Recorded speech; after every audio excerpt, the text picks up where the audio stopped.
Okay. We'll call to order the February 6th Parks and Rec and Intergenerational Services meeting at 6:05. We ran a little bit late. We had some Wi-Fi issues, so those are resolved. Thank you for doing that. We would like to start, would someone like to read the land acknowledgement? We are doing that now.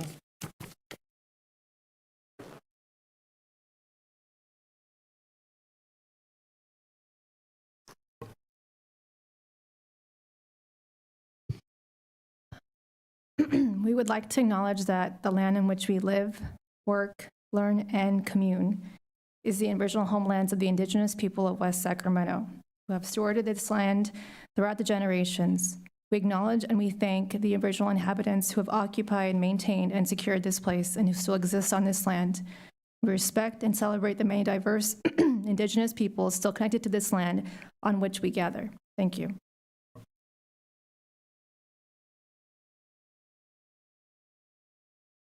All right, now we will begin with our Pledge of Allegiance read by our Commissioner Emiliano.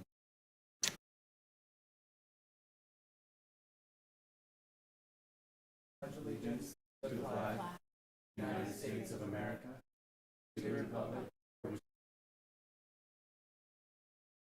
it is indivisible, liberty.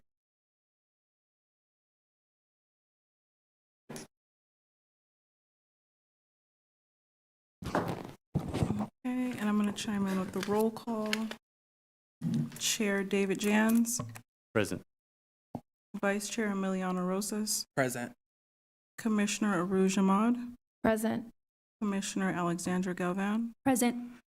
Commissioner Rosalind Ramsey. Present. Commissioner Matthew Hargrove. Present. Alternate member Don Schatzel. Here. We have a quorum. We'll move on to item number 1, which is presentations by the public on matters not on the agenda. My understanding, we have none present. Is that correct? Okay.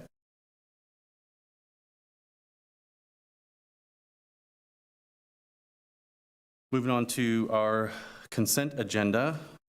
Item 2 would be the consideration of approval of the minutes of the December 5th, 2023 meeting of the West Sacramento Parks, Recreation, and Intergenerational Services Commission. Before we move that, I just wanted to make a clarification. I think I talked about this real quick. In the meeting minutes that were posted, there was I know that they're related to action items. There was a discussion on the topic for the athletic roundtable, and there was a motion made, it did not carry, and the decision was essentially made to table that by the commission.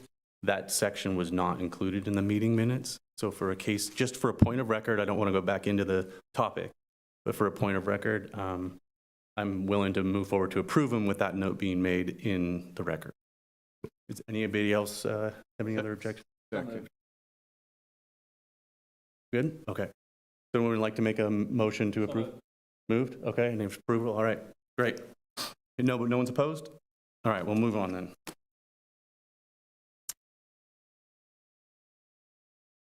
So we have to move on to item number 3, which is the consideration of setting the time and date for this year's regular meetings for the Park and Rec Commission.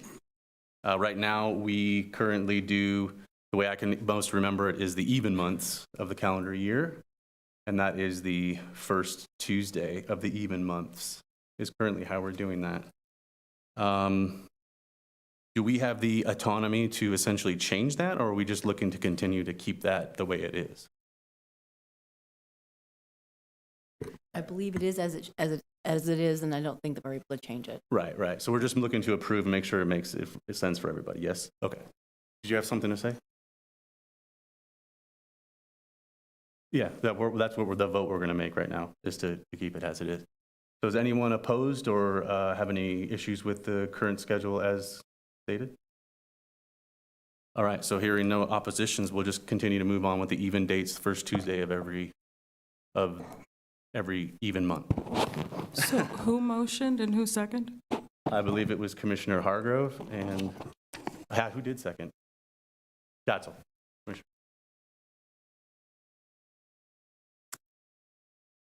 All right, so moving forward to item number 4, record time. Consideration of selection of chairperson and vice chairperson for the Parks and Recreation and Intergenerational Services Commission. So we'll be selecting a chair and a vice chair. So the appointment, as I understand it, for the positions are a 2-year term, but we're going to change the chair and vice chair positions every year. So I would just, so basically if you have somebody in mind that you'd like to nominate, then we would so approve it or move on to somebody else. I would just ask that if you take a chair or a vice chair position, that you make every effort possible to attend as many meetings as you possibly can, that you're here as often as you can. I know life gets in the way, but just that commitment being on those even months, first Tuesday, 6 to 8, we usually try to run. So if you're interested in taking one of those positions, we just ask that you're present as often as you can. So I'll leave it to the commission to make nominations and make cases, and we'll go from there.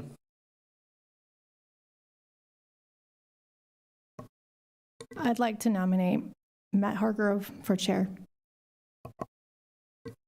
Commissioner Hargrove, are you willing to accept the nomination? I really appreciate it. I think it's a great nomination. But I would like to have an alternate on the floor proposal, and that's the vice chair. Emiliano move up to chair. I think it would be great to have the vice chair move up and have somebody from the Far North District be chair for a little bit. I really appreciate it, Rouge. I really do. Absolutely, and I love that how you countered. So, and I second Emiliano being chair. Are you willing to accept the position of chair? Yes, I'm willing to accept. Okay. Mr. Chair, I'd like to just move as a package. I'd like to nominate Alexandra Galvan as vice chair. And I'll second that. Okay. So we have a chair and a vice chair. Now, are you willing to accept that position? Definitely, thank you. Any other nominations? All right. Any opposed to that package? All right, hearing none, those are the positions. So do I continue to chair this meeting, or does it move immediately to chair? Okay. Musical chairs. We don't have to do that. Yeah.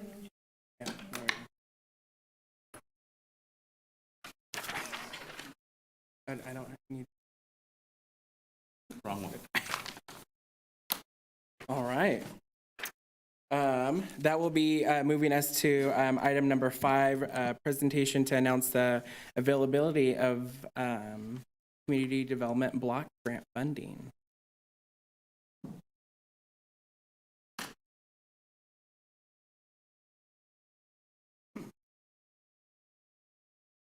Good evening, Chairperson Rojas and Vice Chairperson Galvan. Congratulations on your new appointments.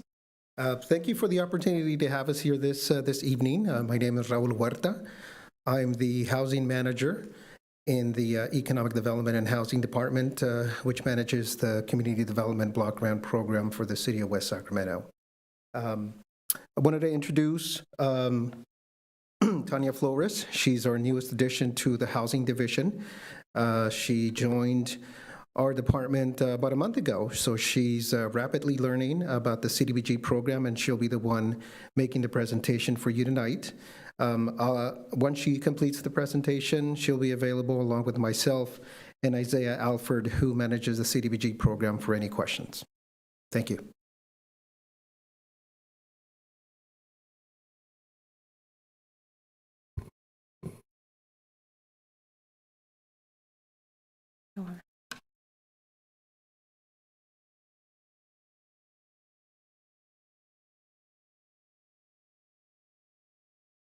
Oh, okay. I just wanted to make sure.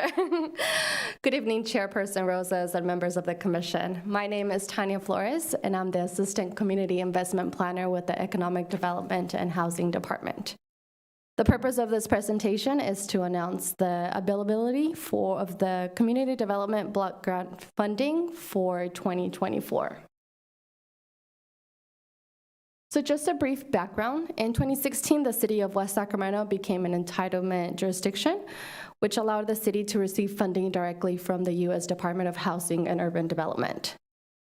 The CDBG program mandates a 5-year consolidated plan to be developed, addressing the needs of low-income individuals and neighborhoods.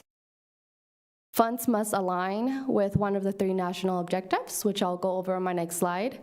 And the city must develop an annual action plan to allocate funds for activities to achieve the consolidated plan's goals. National objectives were used to establish goals from the current consolidated plan, which include benefiting low to moderate income households, preventing or eliminating slums and blights, and addressing urgent needs such as a natural disaster. 70% of the jurisdiction's allocation must be used to benefit low to moderate income households. While the CDBG program imposes strict guidelines, it allows entitlement jurisdictions to fund various activities, such as the acquisition and rehab of affordable housing, construction and rehab of public facilities and public infrastructure, economic development activities, as well as homeless, youth, and senior programs. Service activities are capped at 15% of the total allocation for any given year.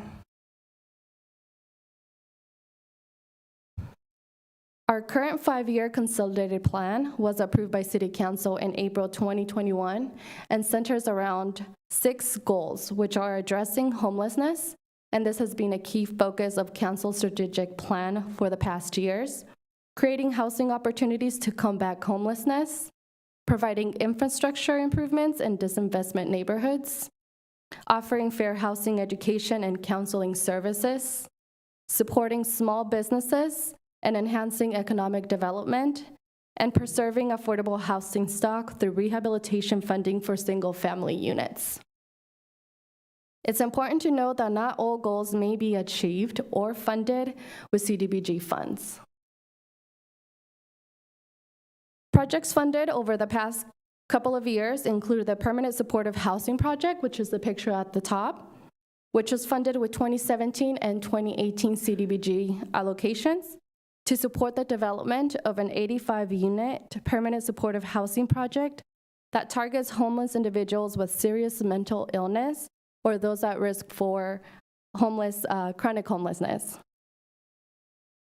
The North Riverwalk Trail Extension, which is the picture at the bottom, was funded with 2016 and 2022 CDBG funds for the design improvement to a section of the Riverwalk Trail connecting I Street Bridge with ADA accessibility.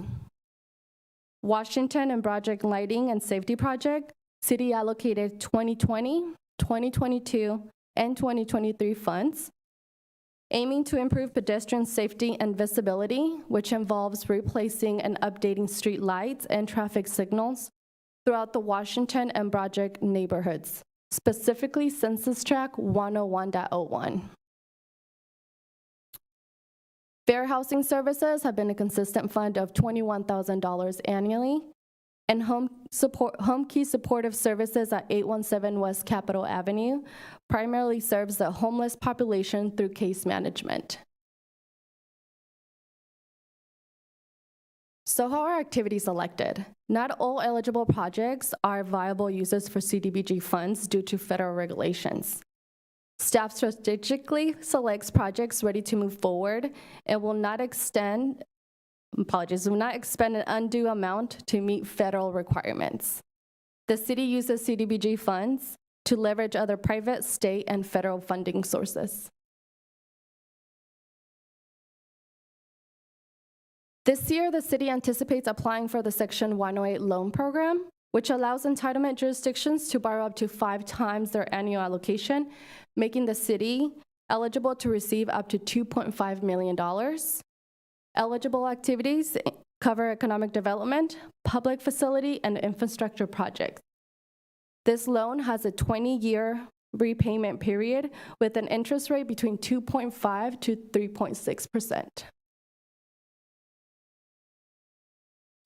So staff plans on applying for the Section 108 loan program specifically to complete the E&F Street project. Staff recommends funding the E&F Street Frontage Improvement Project, aiming to enhance pedestrian safety and accessibility along the south side of East Street and both sides of F Street between 5th and 6th Street. This project is located in Census Tract 101.01, which is the only low-income tract in West Sacramento. And we benefit 3 affordable housing projects, which are highlighted on the map. This project was originally funded in 2019, 2020, and 2021. 2019 allocations of $307,638 were used for the design of this project, and the city had to reallocate 2020 and 2021 funding due to delays in completing the environmental review, which is expected to be completed this April. The estimated project cost is over $2 million, with construction expected to begin in July, pending Section 108 loan program approval. Improvements will include new street lighting, attached and separated sidewalks, driveways, and new curb ramps. HUD has not announced CDBG allocations for 2024, but we do anticipate a figure similar to previous year's allocation of $518,743. The estimated total available will be $664,994, and this is excluding the Section 108 loan, which is pending approval from Council and HUD. If approved, the city will continue to receive its annual allocation, but some or all may be used to pay back the Section 108 loan, depending on staff's recommendation and ultimate council's approval. For the annual action plan, initial steps involve presentation before the Economic Development and Housing Commission, which took place on January 24, and the Parks Commission, which is why I'm here tonight. With recommendations from both commissions, staff will formulate the 2024 annual action plan draft and make it available for a 30-day public comment period. Staff will then present the draft before City Council to receive comments on March 20th and return with a final draft on May 1st. This concludes my presentation. Thank you for your time. Housing Manager Raul and I are available for questions. Awesome, thank you so much. So I'm gonna open it up to any questions or comments by the commission. Commissioner Hargrove? On the ENF street projects, does that include any utility undergrounding, or is it just street widening? Thank you, Commissioner Hargrove. Good to see you. It does, yes. It'll include some undergrounding of utilities.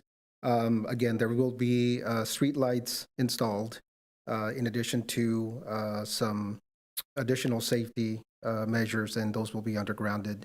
Because of the environmental review, I know that our consultant had to make some modifications to the design so that there isn't, in certain areas of the improvement area, limited digging, basically. But there is a plan to underground as much of the utilities as possible, yes.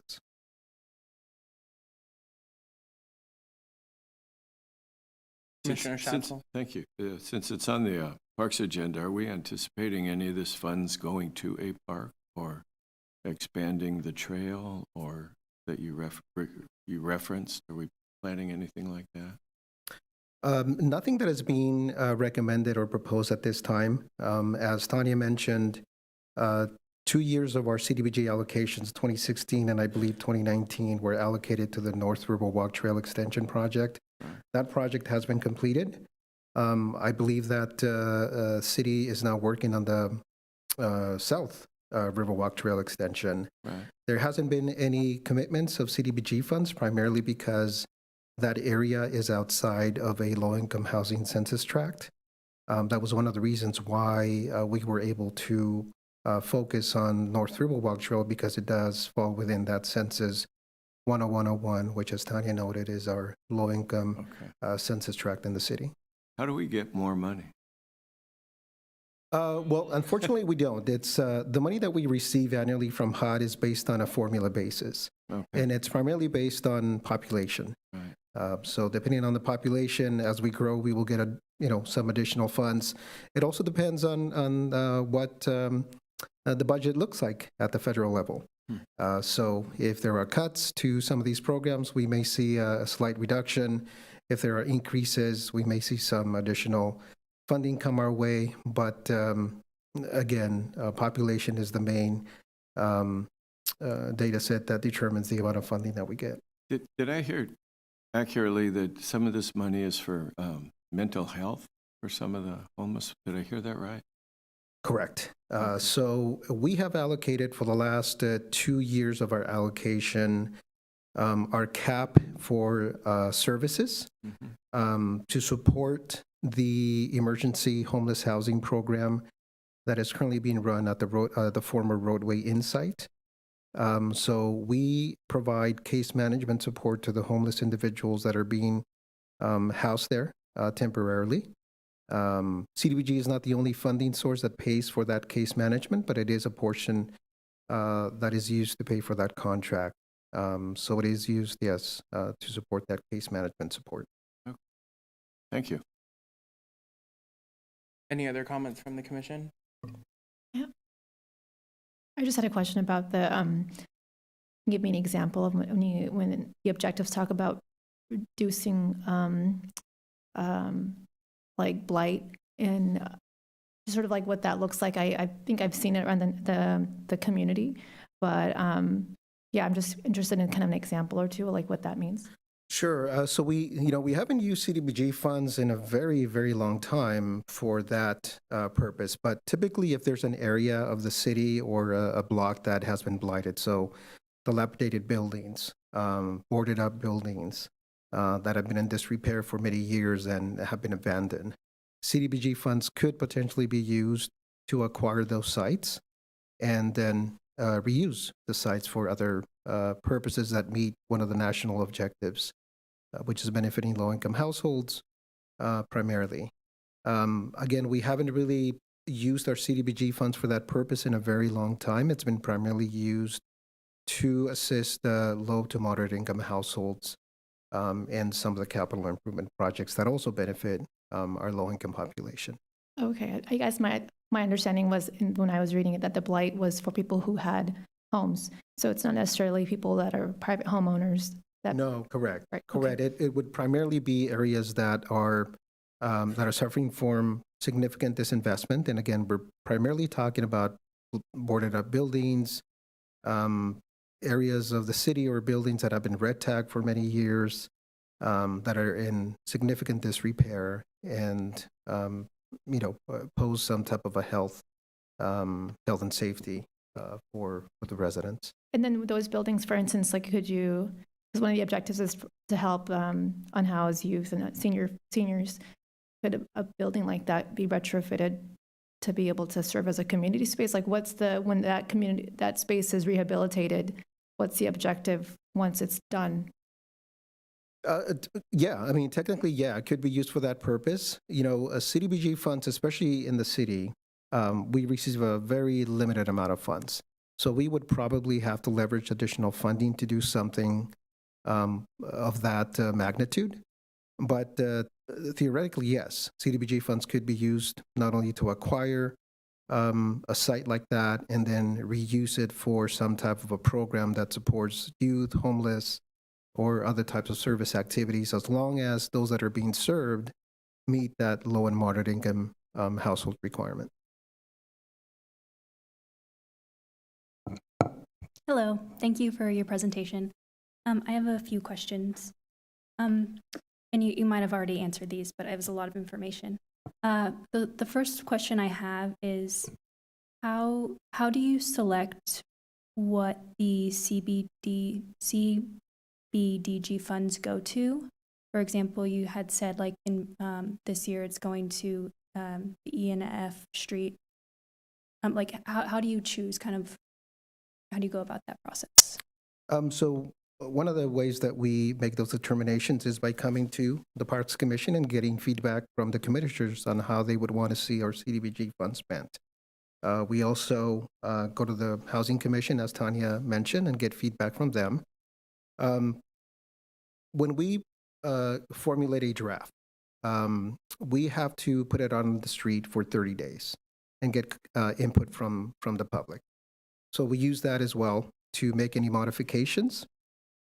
If we get requests to look at other types of projects or activities, we will certainly do that. When we go to the council to do a workshop and lay out what we are planning to use those CDBG funds, we get feedback from the council as well. So it's a combination of our Housing Commission, Parks Commission, residents, the council, and then projects that we know that are in the pipeline from studies that have been done in the past. For example, a lot of the projects that we have been doing in the Washington neighborhood, like this E&F Street project, the Washington Safety and Improvement Project, North Riverwalk Trail Extension Project, all of those were noted as part of a study that was done a few years ago called Washington Realized. City did a very in-depth survey of the residents in Washington to determine what the needs were, what the deficiencies were in that neighborhood. And a lot of the recommendations that came out of that Washington Realized project are what we are attempting to accomplish with some of the CDBG funds. Thank you. That was helpful. And then also, can you talk a little bit more about the ENF project? So what is it exactly? Sure. Let me have Isaiah give a better overview of what exactly it will entail. So the ENF Street, hi, I'm Isaiah Alford, Community Investment Planner. The ENF Street Frontage Improvement Project is represented by the Washington Realize. It's focused on, oh, I'm sorry. I was going to show you a picture of it, but sorry about that.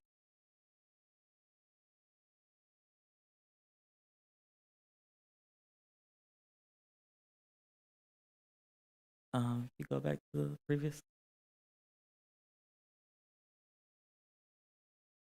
The ENF Street Frontage Improvement Project, it's going to be improvements to ENF Street in between 5th and 6th Street. This area is within Census Tract 101.01, which is a low-income census tract. It benefits over 200 affordable units, the Washington Courtyard, East Yolo Manor, as well as the Westwood Vistas. It's going to provide walkability by improving the sidewalks, and it benefits those residents of that area. Currently, we were waiting, the project was delayed because we were waiting the SHPO review, the State Historic Preservation Office. Once that was completed, we were awaiting approval currently we're awaiting approval from the Yoka Dehi tribe. Once we receive the Yoka Dehi tribe's approval from their council, then we will start the completion of the EA, or the environmental review. The construction is anticipated to be completed in July of 2024. If we receive approval from the commission, the council, and the HUD Section 108 loan program. Thank you.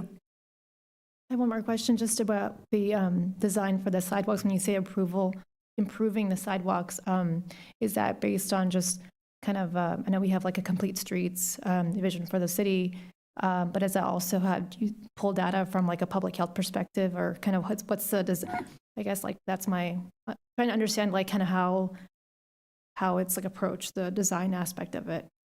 Sure. So just to elaborate on what Isaiah mentioned, so currently there are no sidewalks on either of the areas that have been highlighted, right? So the improvements, again, are going to include installation of sidewalks, ADA accessibility.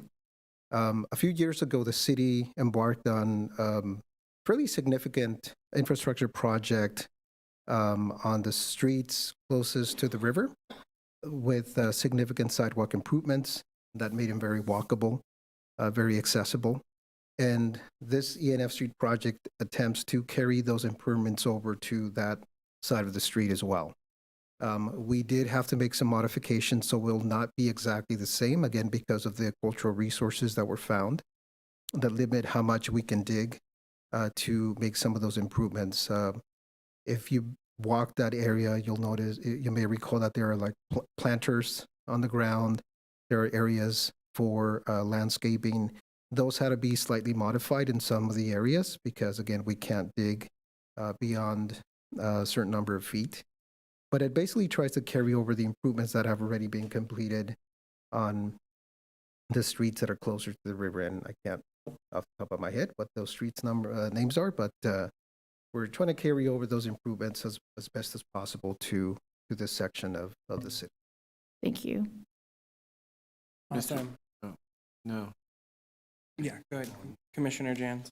Thank you. I have some question about the financing of the project. Sure. So my understanding, based on the presentation, there was some funds allocated in 2019, and that was used for the design, but the 2020 and the 21 were reallocated to another project, right? So we have the 2022 funds, is that correct? And then the loan section of it, I'm curious how much we currently have, and then how much we're planning on borrowing, and what the total cost would be to the city and the citizens of West Sacramento for that loan, that 20-year loan.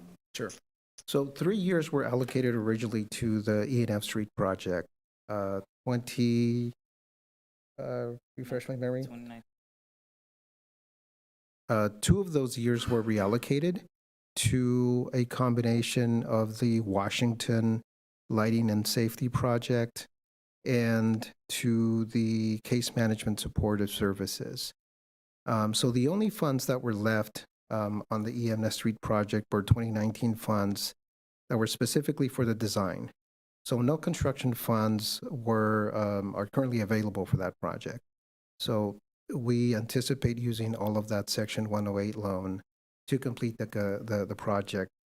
The estimate that we have received from our capital projects team is about $2.2 million for the entire project to be completed. And again, because we can receive up to 5 times our annual allocation in CDBG funds, that's approximately $2.5 million that we could request. We would only request enough to complete the project, giving ourselves some, some additional funds for any unforeseen costs. We will attempt to pay back the loan as fast as we can. We haven't determined whether we will request the full 20-year that we can afford ourselves to repay that loan. But my sense is that we will probably want to get that loan repaid as soon as possible so that we pay, as little interest as we can. But it's really going to depend on what other projects we have in the pipeline as well. If we allocate all of our future funding to repay the loan, then we have zero money to do any other projects. So we will have to weigh what we have available in terms of projects and how much and how fast we want to repay that. So I don't have specific numbers for you because we haven't really made that determination. But, technically we have up to 20 years to repay it. But with the allocations that we have, we could pay it in as soon as 3 years, potentially, 3 or 4 years. Okay, and the 2.2, that's the amount that you're anticipating to borrow, correct? That is correct. But you won't know the actual cost because you don't know, is it a variable loan or is it something that you can go 20 years but pay it off early? Or so I guess my recommendation is before you go to council is maybe lock that in a little bit in terms of the anticipated borrowed amount and then what that would actually cost the city for a full 20 years and some stuff that's, some sections of allocation. So it's a little bit more clear in terms of how much this project would ultimately cost the city and the citizens of West Sacramento. Certainly, we can do that, yeah. That's just my recommendation. Thank you. One of the, eye-opening experiences I've always had here is when I take the train from Sacramento to Davis and it goes through West Sacramento. It's always eye-opening to do that, to see West Sacramento from that perspective. Mm-hmm. You talked a lot about this money being used for development and things like that. Can it be used for litter cleanup, or is it just development? So CDBG funds haven't been used to date for, you may be aware of our Downtown Streets Team program. Our CDBG funds could be used for a program like that. Because we are targeting individuals that are low income, Right. in that case, Right. zero income. So in that way, we could use some of our CDBG funds for cleanup activities. Okay. We haven't had to do that because we have identified other sources to pay for that Right. Downtown Streets Team, but that's one way that our CDBG funds could be used for that purpose. Okay. Good. All right. Thank you, Mr. Chairman. Of course. Right. Thank you guys so much. I'm sorry, I have one more. Oh, you were going to ask. I was just going to have Oh, yeah, one sorry. question. Oh, you were closing up. No, you're good. My question would be, is you mentioned youth programming. So what existing programs have we used the CBDG funds for? Or do you guys do it for existing city programs, or do you guys send it out to RFP for other CBOs to get that money? Or what does that look like for the youth programming? Sure. So we have not, up to date, used any of our CDBG funds for any youth programs. It is an allowable use, but at least since the city has become entitlement, council has decided to use the funding for capital improvement projects, for homeless initiatives, and other similar programs. So we have not used any of our CDBG funds for any youth programs to date. That could change in the future. That's also a recommendation that the Parks Commission can make, is for staff to look into funding such programs. But to date, we have not used any of our CDBG funds for that purpose. Okay. I think that would be my recommendation, is to look at existing city programs that have to do with youth. Like, for example, our ACES after school program, they all operate in Title I schools within the district. So is that, maybe we could use those funds to supplement the costs for their programming. I don't know, just a thought, but that would be my recommendation. But I know Vice Chair Galvan had another comment. Yes. I did want to learn more again about the loan, because I'm still confused. So do we normally combine a loan with the CDBG funding, or is this kind of like something new for us? This is the first time that we would be applying for the Section 108 loan. Oh, okay. And the reason that we're doing that is because, again, the ENF Street project will require approximately $2.2 million to complete. Mhm. We only get about $500,000 annually from CDBG. So it would take several years of allocations to actually fund the entire project.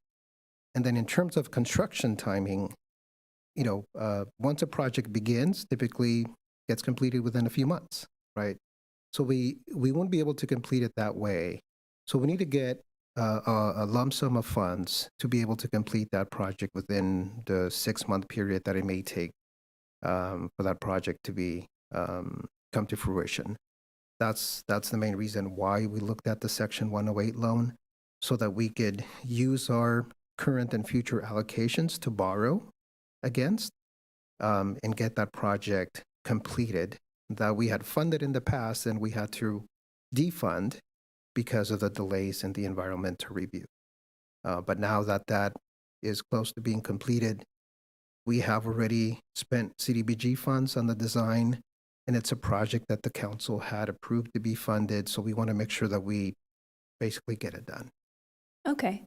And then I think that I heard you say that we could use future CD, I want to say CV, but it's not, CDBG funding to pay for the loan. Is that correct? Correct. That will be okay with the funding? Correct. Exactly. Okay. So again, we would be able to get a lump sum from the Section 108 loan program and basically use our future year allocations to pay it back. Okay. And then this is,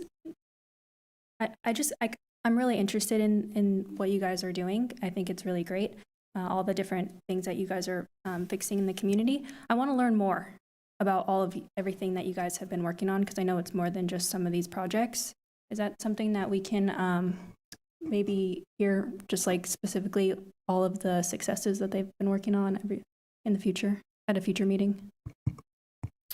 I will have to defer to, the Parks Director to see if that falls within the purview of the commission, but any commission member is more than welcome to reach out to us and get information about our CDBG program. So I Okay. certainly invite you to reach out to myself, Isaiah, or Tanya to learn more about the program.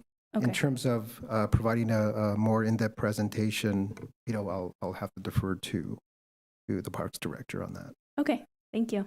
And if there's extra information that you're interested in, I can connect you with staff to give you that information as well. Okay, yeah. Thank you.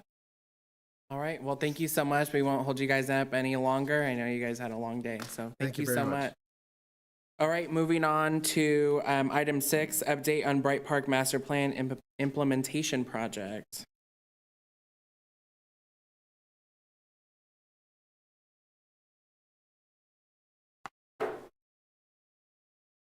This is what we've been waiting for.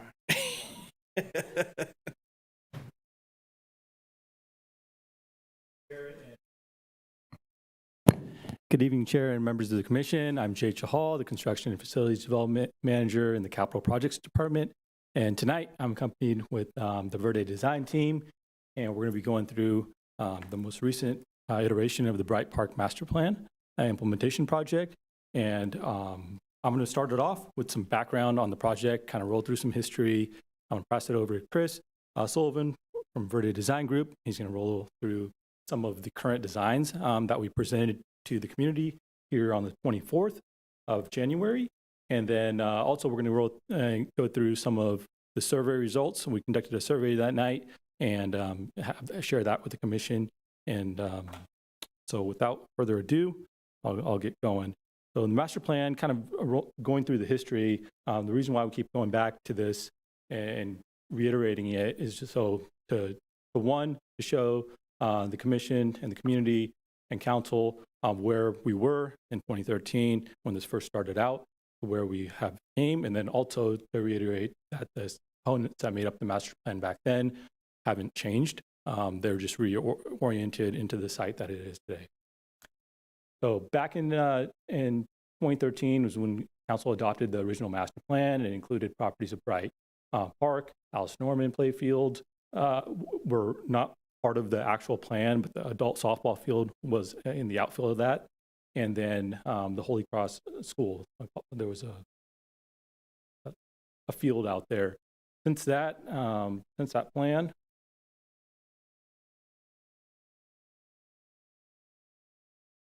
this one always throws me off.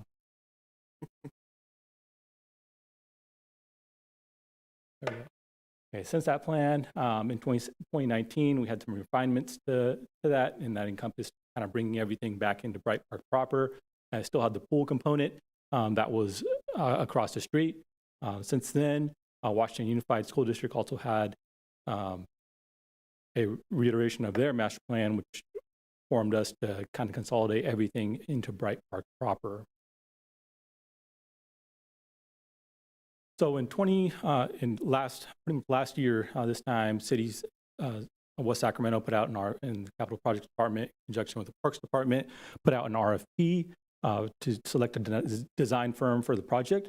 And that RFP included everything that was in the original master plan design: the aquatic facility, basketball courts, pickleball courts, tennis courts, yard, concession building, the outdoor classroom, and additional parking. Since this plan was done, we also, we're concurrently working on West Acre. That's why you'll see some of the pickleball courts that we'll go through in the future here, kind of put it into West Acre. And off this plan is because the West Acre Park has those 6 courts there. So kind of going back with this is in October of 2023, City Council approved a contract with Verde Design Group, who's here with me tonight. And this was the first kind of iteration that they had in their proposal of the master plan.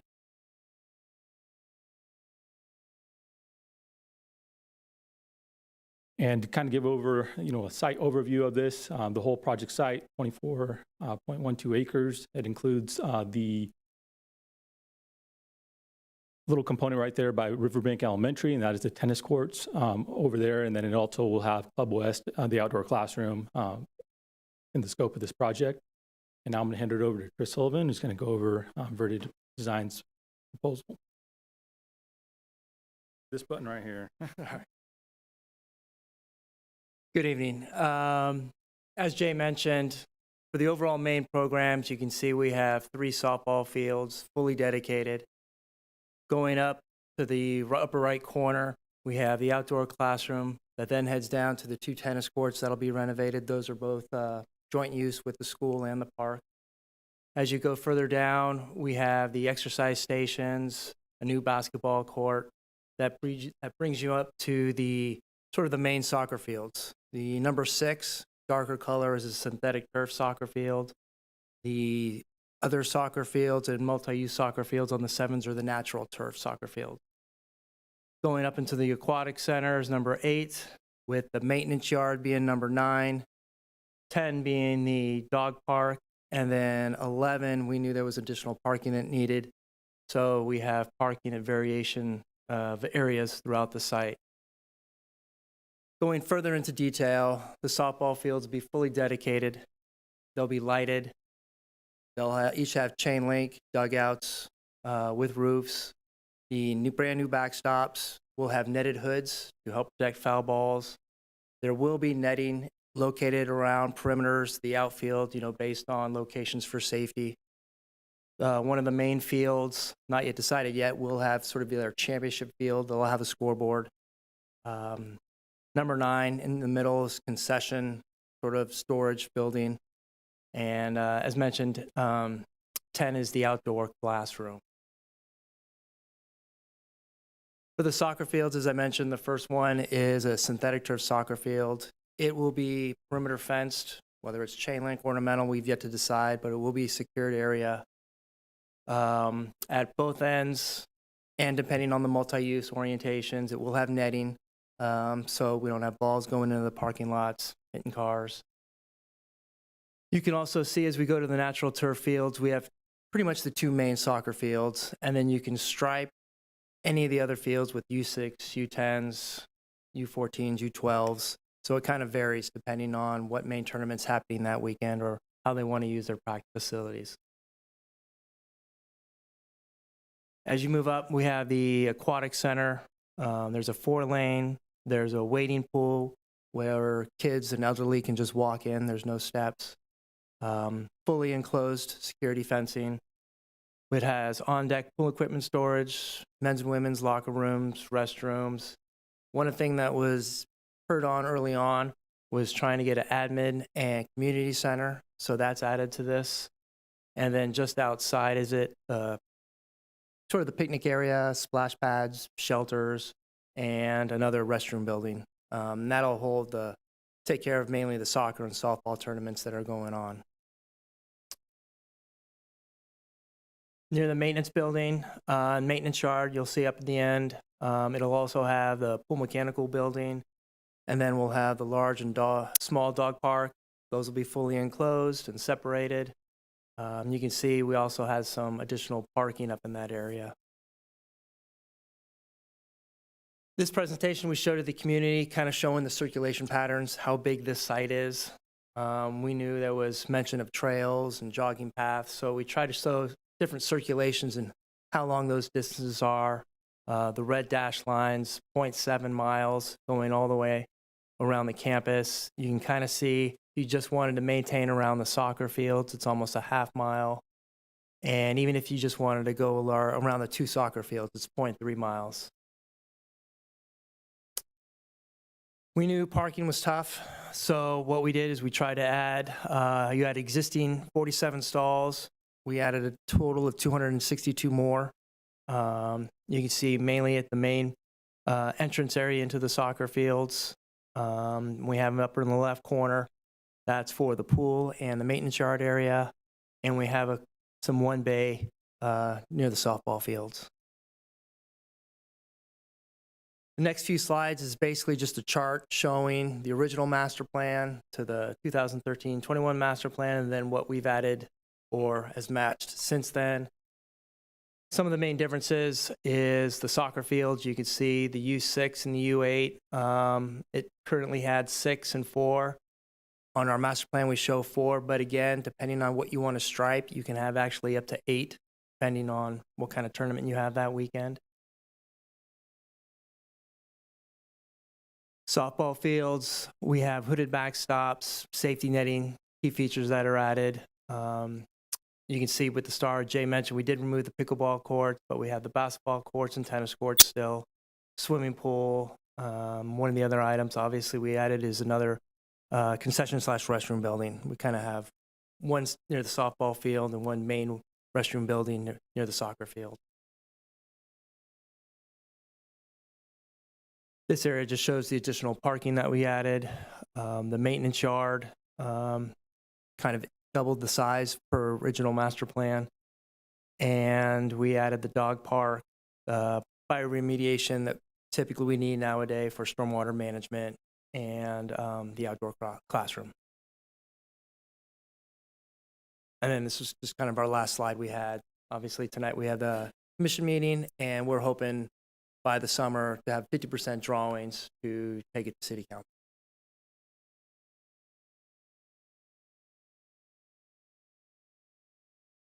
Thank you, Chris. And to go over some of the survey questions that were asked during that night, so we had a QR code set up, and it was able to kind of, the reason why we did that is that we wanted to be able to collect that data in a timely manner and get this over to the commission. Secondly, we could have that data and use it for future planning of the site.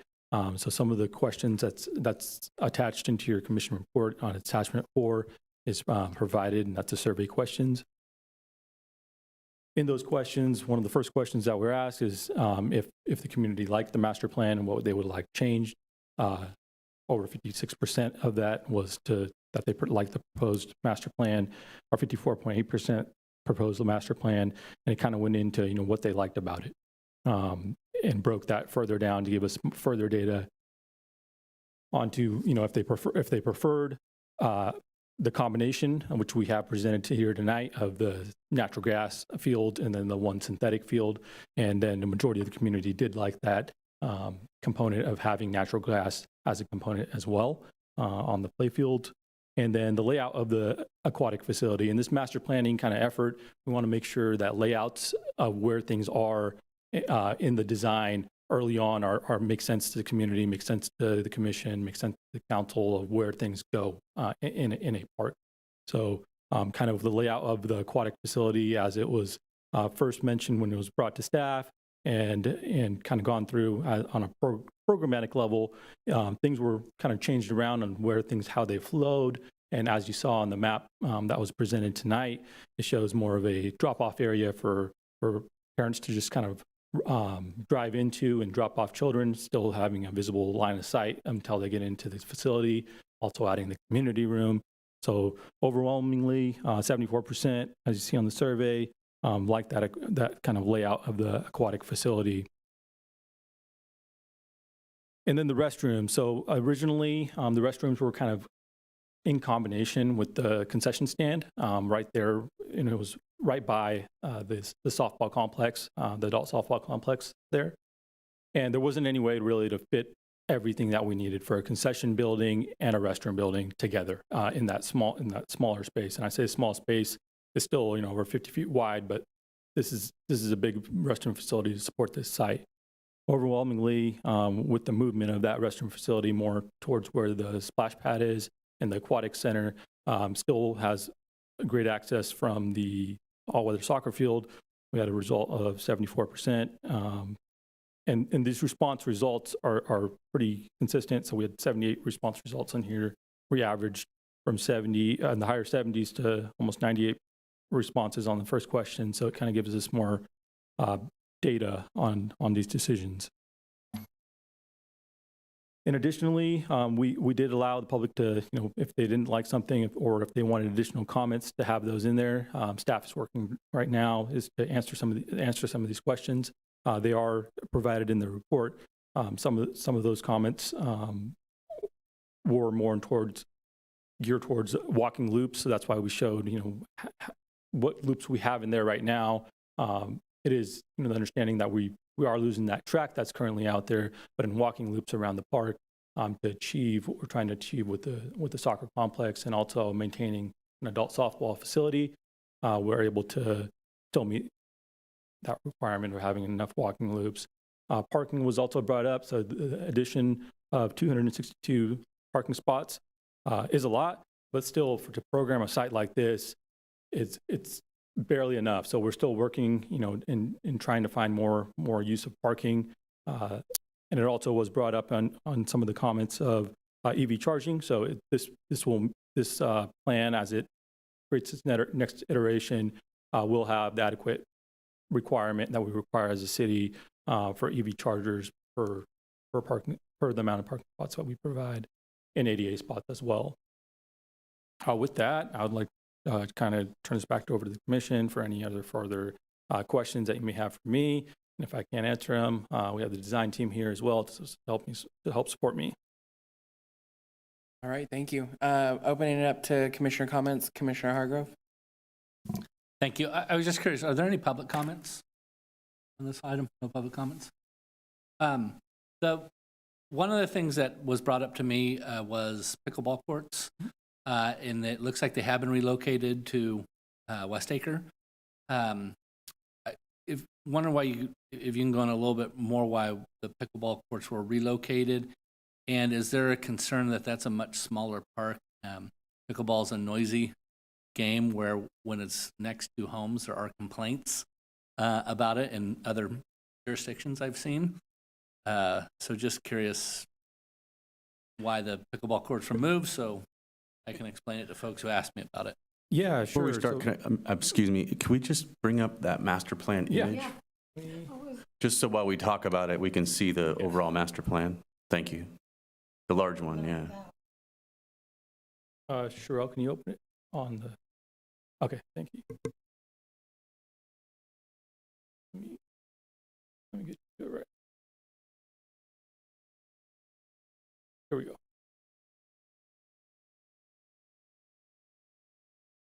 So to answer the pickleball question, the pickleball courts originally for Westacre Park, it wasn't a full 6 courts. It was much less. So we added 2 additional courts to that park to make it a full 6 courts out there. That was brought to us in that community engagement to host tournaments there and to have that. So that's why these courts weren't, kind of moved over to that location, is so we can have one tournament setting court or one facility that could host a tournament in that style. So that's what that's for. Again, for Bright, it was really hard to fit more than, to fit 6 courts in here and to also have the all-weather soccer field, adult softball and aquatic facility. It just was not possible. We're still fighting, parking as it is. So that's kind of why that was moved, I would say, to Westacre. That in the future, if pickleball is very popular, we have these tennis courts up there that can be maybe set up for joint use, but however, we share that with Washington Unified School District. Thank you, I appreciate that, it makes sense. And then the other question I had that came up at the community engagement at Golden State Riverbank is the question was, these don't show benches yet on this plan. Is that the next iteration of this? When do benches get filled in here for the folks who are looking towards spending some time in the? Yeah, so at the master planning effort, we're looking at, where things are located, high big picture. So the next iteration, as we start working through the getting these to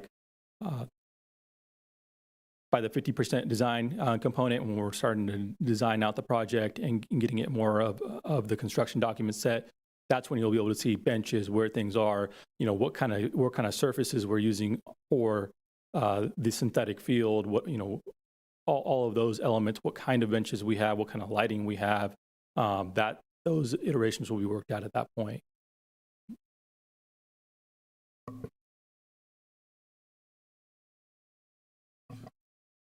Commissioner Schatzel, and then we're going to go to Commissioner Jan. Thank you. I honestly hate to say anything because this process has gone on so long. you know? I mean, and I don't have to tell the neighbors. I thought there would be more neighbors here. I guess one thing I want to say is I thought at the public meeting, it was nice to see a lot of commissioners there. It was great. The people in that community spoke very eloquently about, I thought, about how this park was going to impact their life. This park was there when we were the East Yolo Community Services District. This is not like Heritage Oaks, where they're literally building the houses as we speak. The traffic patterns are established. You know, the people that live there 24/7, 365 experience this park a whole lot differently than people like me that just parachute in for 3 hours and leave, you know. So I thought the comments they made are like 100 times more valuable than anything I could say, especially when it comes to the pool. But I don't want to say anything about the pool because I'm glad it's there. I'm also glad it's not across the street from my house. And we heard that at the public meeting. Youth will use the softball fields. So every time I see adult softball, and no, it's not just going to be adults. And where did the baseball field that is there now? So I have a lot of comments like that, but at the same time, I don't want to delay the process from moving on behalf of the neighbors. There was one comment there that is not part of this plan, but I thought it was brilliant, but it ties into the parking issue. Park should be tied into the levee. That's not part of this plan, but the public use, and especially coming off the I Street Bridge and coming back this direction, there's going to be a lot of people on that levee. And we had the same conversation on the South River Road Park and the Clarksburg Branch Trail. Where are those people going to park? Answer, Heritage Oaks Park in River City. They're not our residents. They live everywhere else. And so the parking issue keeps, I asked a friend of mine who was in charge of the River City FFA program that's at Bright School, if we turn that community garden into a parking lot, does that have a negative effect on your program? The answer was no for her. But I remember stories about the garden where there was a Russian gentleman that couldn't speak a word of Hmong. There's a Hmong gentleman who couldn't speak a word of Russian, but they both talked tomato. And they both had a garden plot there. So I don't know if that garden is used anymore the way it used to be. But I think we need a lot more parking there. So anyway, I thought the public had a lot of great things to say, the people who live in that neighborhood at the public meeting.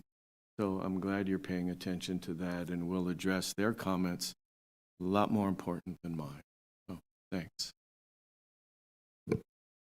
Commissioner Jans? Thank you, Chair. Fantastic. It's great to see another step forward on this park. Much appreciated. I know that everyone has spent a lot of time in planning this out and getting information. Excuse me, gentlemen. Sorry, it's a little bit distracting. Thank you. I know a lot of people have put a lot of time into the planning of this, and to get the feedback from the community, I think is a huge step that a lot of people forget years down the road, that, hey, we actually reached out and got input and this is what people wanted. So to hear that and the effort being made, I know it takes a lot of effort in planning. So I really appreciate West Sacramento for always reaching out to the community and asking, what they prefer. I've always been a proponent or a voice to champion, if you will, about the longevity and preservation of our parks. Spending years firsthand, as you know, as a volunteer and a leader for organized sports here in West Sacramento, I know that the maintenance and preservation of the amounts of planning and spending go into these parks, and then keeping them up to date, keeping them usable and playable is a huge part of that. And something of this magnitude, I imagine, is already becoming a topic for the city. So I was curious, now that we've reached kind of this plan solidifying, or a more solid version of this overall plan, at what point does the employment plan, meaning employment for the pool and the concession stand and additional custodial efforts, and then of course the maintenance plan, park staff, all the materials that go into maintaining these fields, dirt and seed and fertilizer and all of these equipment, at what point does that effort, the augmented part of maintaining all of this come into the overall master plan of Bright Park? At what point does that discussion begin? So thank you for that, Commissioner. And to answer that in two parts. So part of this design effort, there's going to be kind of what we call a 30-year life cycle analysis on the main components of the park, meaning like pool equipment, when things go bad, when do we need to replace them? And then the second part of your question, to answer that, as far as when, how much staffing are we going to need to run this in a programmatic way or maintaining it. So when we bring this back to council at the 50% design, that's our goal, is to have some of those staffing numbers, working with Park Superintendent Jason and working with the aquatics team from the rec center, kind of getting what they have in place and presenting that to council in a way to saying, this is what's going to cost to run this park, and this is what it's going to cost to build out this park. And that would include additional employees and equipment and staff, yes? Okay. Correct. And then kind of unpacking, what's in that maintenance yard in the park. Okay, fantastic. And that's at a 50% completion, is that what you said?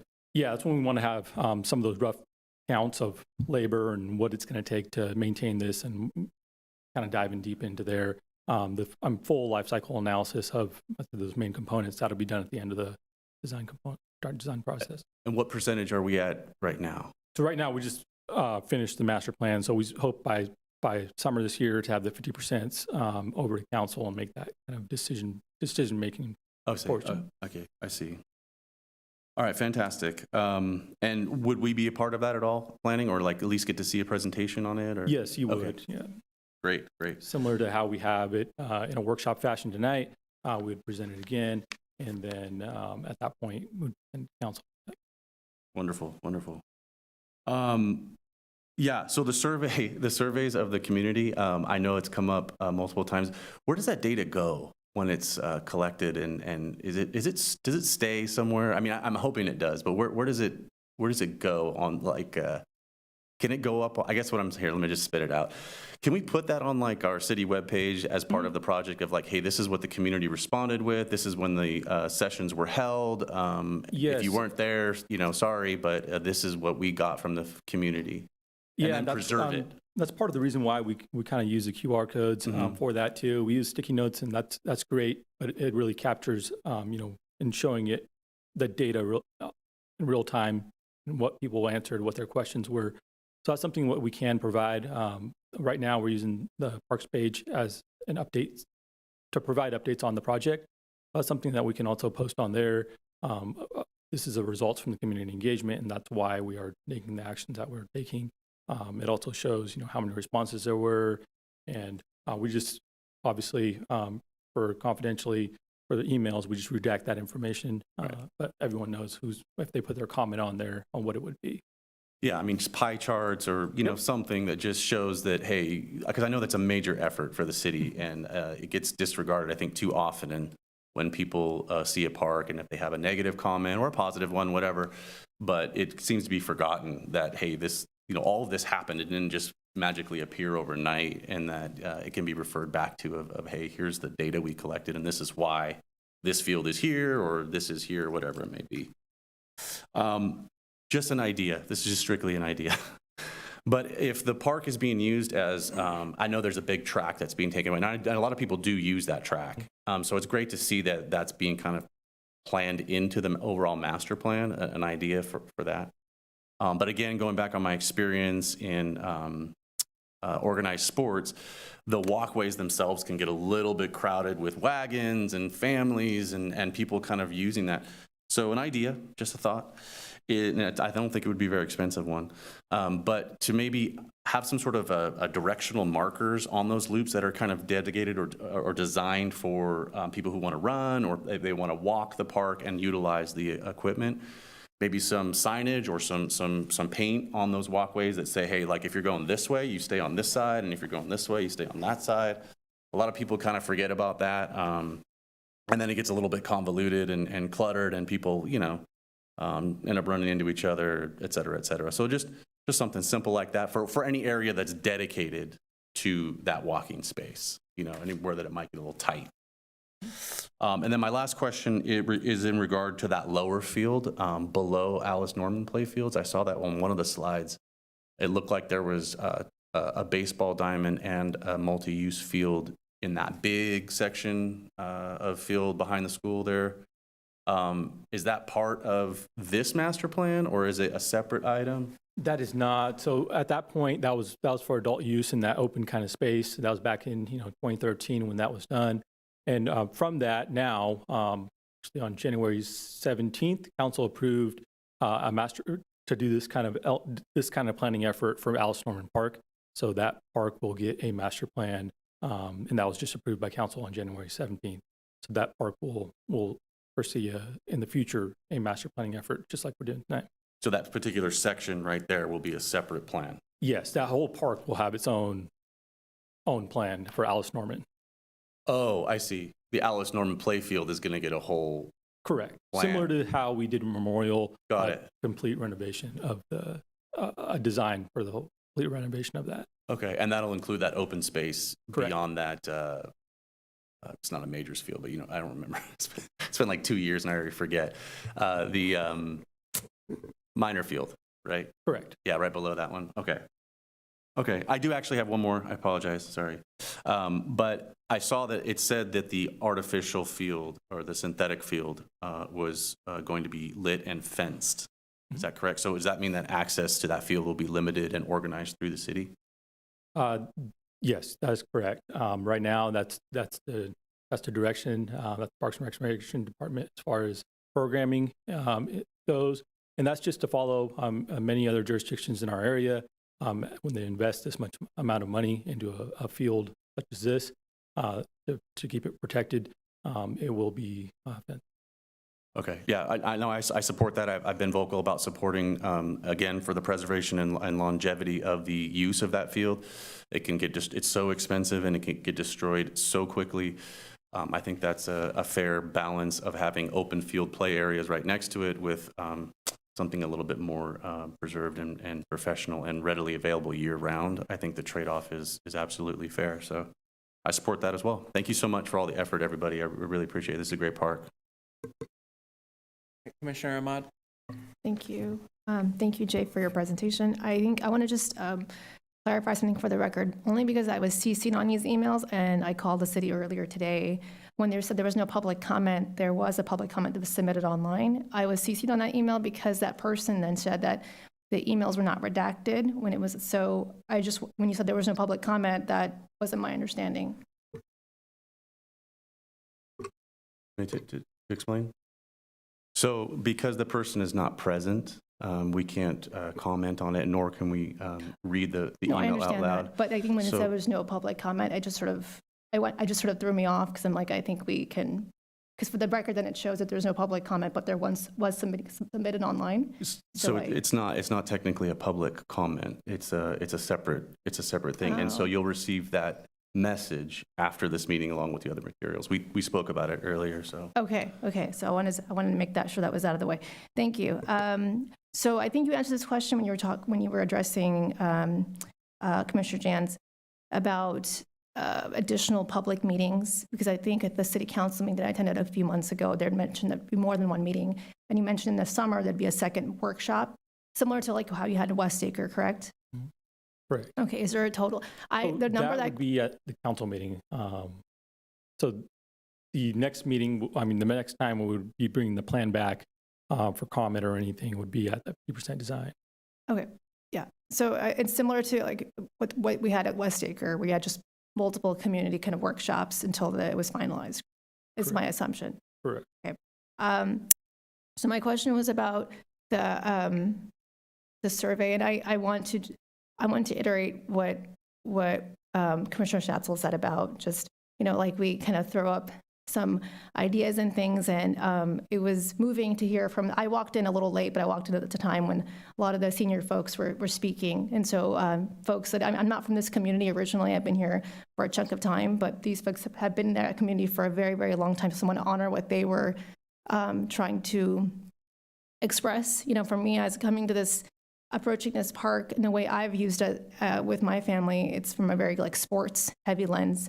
So I want to make sure that I'm reminding myself first and foremost that there's people that have lived in that community for a few generations and they need something from that park. And I definitely want to override their voices because like ours are louder or something. So, just I'll keep that in mind when I'm making these comments. But to what Commissioner Jansen mentioned about the walking, the current trail that's on the main soccer field. At first, I was absolutely like, oh yeah, let's get rid of it. I'm actually just this afternoon, I said like verbatim, like, oh, it's fine to have all these different pathways between the soccer fields. But then when I was just thinking about that just before this meeting, that he's right. It does get cluttered on game day. There's so much foot traffic, and I live with a hidden disability. Most people don't know it, so I couldn't imagine. I get nervous walking on those soccer fields with all that equipment. I can't imagine someone that's impaired in any way, whether that's using that for a leisurely walk.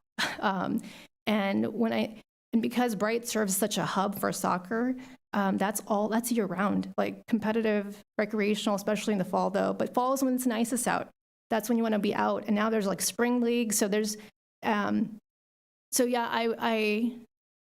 made me rethink just like getting rid of that area. And another thing is just from a community perspective, people like that loop because you can see each other. And there's something psychological about being able to walk around and see families and see other people. Whereas when you're kind of interspersed, it creates a different kind of effect. And so I'd like to maybe think that a little bit about what kind of experience people are looking for and how it will be replaced. So I know that, for instance, you've talked about parity and like 1-for-1, if there's 3 softball fields currently, and then you have to kind of replace them. So let's think about the experience we're taking away from people who are out using this park for leisure, for an evening walk with their families, et cetera. So that came to mind, just as a quick thought. I was wondering with the survey how, because I'm looking through it and like the word that stuck out to me the most, and it hasn't been mentioned, is volleyball. So many people mentioned volleyball. So how will that affect the park design? And you don't have to answer that right now, or you could. And I have a few more questions. So if you want to answer that, you can do that. Oh, good. Yeah, go ahead.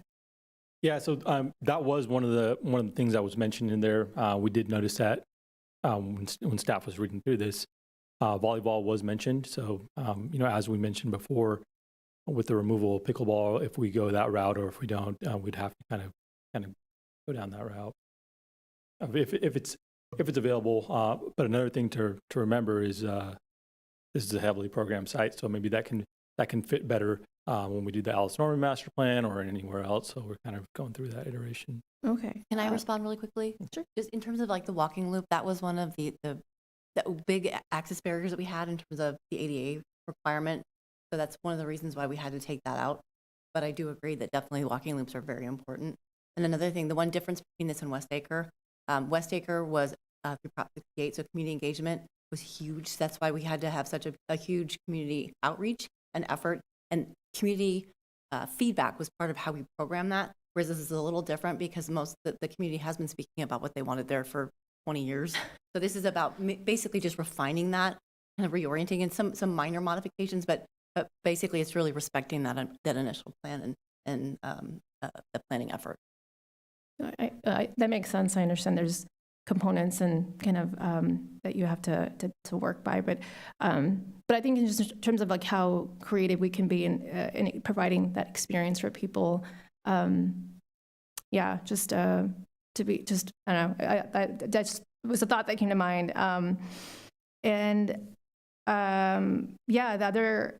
So I guess with this data that you got feedback from, are we looking at just from between now and the summer, how much of this plan is going to be curated to meet like kind of the feedback from the survey? Yeah, so the next iteration would be taking this plan, taking what we have in the survey, meeting with city staff, and then taking this master plan and then creating those 50% design elements. So that would be giving us our cost, also of how much this is all going to cost, and kind of solidifying that. So that would be what we would be doing from now till that point. Okay.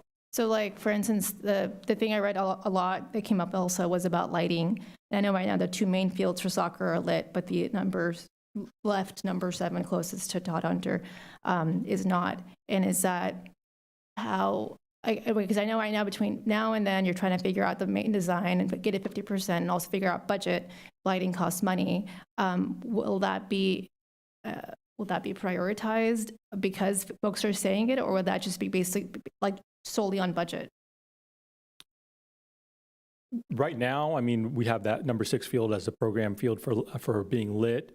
At that point, I mean, we're already pressed pretty tight for budget on this project. So right now we're kind of moving forward with just one lit field. However, with lighting, it's not shown obviously in the master plan element, but there is bi-level lighting throughout this park. So it's more than just that field that's going to be lit. There's going to be lighting along these paths that we have here, similar to how we have in our other parks, to kind of light up the area. But as far as lit fields go, it's just that one right now. Additionally, this is around the neighborhood, so having that many lit fields was also a concern for the community when we first put this out there. That's why the lit field is actually kind of pushed more towards the interior of the park as much as we possibly could to respect kind of the nightscape of the community. Okay. And then it disappeared. But my last question was just about how much can we expect, like the way this is right now with the soccer fields, softball fields, do you anticipate any kind of major change to any of these things, or is it going to be pretty much what we're looking at right now? Where things are laid out, those components, after we receive this survey, we don't see that changing as far as moving things around right now. So that's what we're moving kind of forward with, is this master plan as far as layout goes. And I think John mentioned, Commissioner Schatzel mentioned this about the softball fields being labeled as adult versus youth. Why is that? Why is it just being labeled as adult versus youth? These are, because right now they're adult fields, so it's making sure that we have the 300-foot outfield, so that that could be used for youth as well in that component, but that'll just have to be how we program it, or how the department programs it. And the last question you mentioned is the lifespan of this park with the renovations expected to be about 30 years. No, so that life cycle analysis, that's what we do. We look out 30 years and say, okay, these are the components that are going to go bad. Some may go bad, or require replacement or attention at 10. Some will require replacement at 15, but we say 30 years is because we want to plan out basically a maintenance cycle for this park for a 30-year outlook for council and for the department. And so, for instance, and this is based on my own experience coming to the city council meetings and other things, with soccer being what it is, will soccer be included in the design for Alice Norman across the ways whenever the funding and stuff, and that park, I know you said that the approval just happened on the 17th, for instance, anticipating that the program for it just continues to grow, will it bleed into Alice Norman as well, or is that going to be strictly dedicated to a particular sport? We're still working through that master planning effort, so I would go back to the Parks Department to answer that. However, right now, that's planned on just being more of a renovation project, similar to how Memorial was still used for the same purpose, because girls softball uses that and Little League uses that. It's a pretty heavily programmed site, as it is as well. Based on the data that we have, though, is this park sufficient for serving? Like, for instance, I think we've talked in the past about what Heritage Oaks having West Acre having multi-use fields. If in the future anything changes, do we have the capacity to have any of these sports be used additionally? I think the number 7 on the far left can be used for U8 through U10. Is that the case for the other parts of the field as well? That if we're seeing that we need more sports fields for tournaments and such things, that those are going to be sufficiently available for the use of a tournament and be marked up as such? Is that part of the design? Yes, so the current design right here just shows kind of maximum use of the field and different iterations, but that can be changed. As far as striping goes, I mean that's kind of an operation standpoint, so we'd work with that would be on the department to work with the teams and come up with a configuration. I'm not talking number 7, I'm talking about other parts like the softball fields. Can they be used, for instance, as soccer fields if needed? Oh, sorry. I believe that would have to be programmed. If it could fit in there, then yes, that could be used in the future, but that would have to go through programming. Okay. And then just last question about, I know we base a lot of our like, that's a sacred kind of like document is the Parks Master Plan. In addition to that, is Verde in charge of retrieving data from our communities, or is that kind of like a joint effort between the staff and Verde for collecting data for making these parks designs? So the design contract with Verde is for Bright Park and Bright Park only right now. But similarly, for any other effort, so you mentioned the Parks Master Plan, this is like data that we use for that. But that data from that master plan is what kind of feeds our plan forward as we move on through the CIPs. No, I understand that, I guess, because what I think it was that the Parks Master Plan was created generated before the pandemic. Pandemic changed a lot of different things. And that generated new data. It's already been like 3 or 4 years since the pandemic took off. And it's, so like when it comes to like doing things from a data-driven perspective, where are we getting that data from when it comes to recreation and such things? Like I guess it's a question for the company that's doing the design, but just in terms of like how do you work? I guess I want to understand better how do our staff work with the consulting company to then generate a design that's based on the master plan, but also based on like new and incoming data, because the world has changed a lot. Like I think we just can't ignore how people have reshifted their priorities when it comes to recreation and being outdoors, to where people were answering these questions on the master plan back in 2015, 16. So that's my question is like, where are we getting this data from? I mean, the current iteration of that data was mostly off the survey. So, making sure that we're still hitting those points. The elements that did change from like 2013 to now, EV wasn't even an option back in 2013 or in our site. That's drastically changed, kind of that data. But that's also part of with the way the city programs sites. So some of that data comes from there. From a program site like this, it also works with the Parks and Recreation Department on, what sports are most in need. So that still shows that soccer, is still needing a facility. The data on there has not changed. So in components of that is how we kind of get that data. But as far as feeding the master plan, I'd put that back on the department to kind of ask or where any of that goes into. But it doesn't necessarily change from the previous master plan to now. Okay. And I guess just that's where I'm kind of headed in my head is that if when was the last time Bright Park got any kind of renovation? I mean, before I lived here for sure, but do you know? We did do, so this, we call it master plan implementation, but originally this was, phased out in 7 phases. That second phase, in which I kind of glazed over actually, I'm sorry, should have reiterated on the part that's white there in the corner, in the lower right-hand corner, it was community kind of park element. That portion was that parking lot, the tot lot, the Disney Kaboom, and back in 2017, 2016, that was those iterations of receiving the renovations. As far as the fields go, and in bigger picture aquatic facility, that was in the further plans. So we kind of combined that all into one plan, which Verde is doing right now, and designing this thing out 100%. So it's all consistent. Okay. I'll just conclude with thank you, by the way, for all the questions you've answered. And I'll just conclude I know we're trying to have parity with what's there and when to not lose anything, but I keep thinking about the folks that are living there and thinking, is this park sufficient to be like a mini sports complex? Or is it taking away from what folks want from the community park?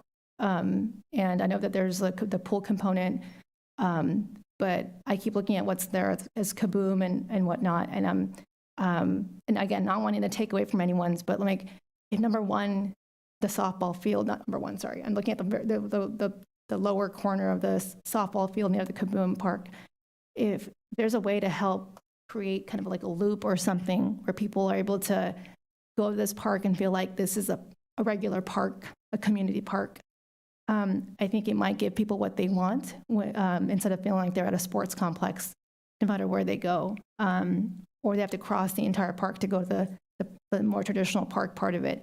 Only because the playground is there, the shade structure is there, and there's a parking lot. So just my thought, based on what I was there at the meeting talking to people, and my thinking about people with different abilities, and kind of also feeling selfish. Like I've come to so many meetings with my children and advocating for sports, and I'm thinking about now, like what are these folks wanting, and what am I taking away in my advocacy? So I want to honor that, and if there's a way to, and I'm not even sure that's what they want, but based on what my own kind of like observations and reading the survey responses as well.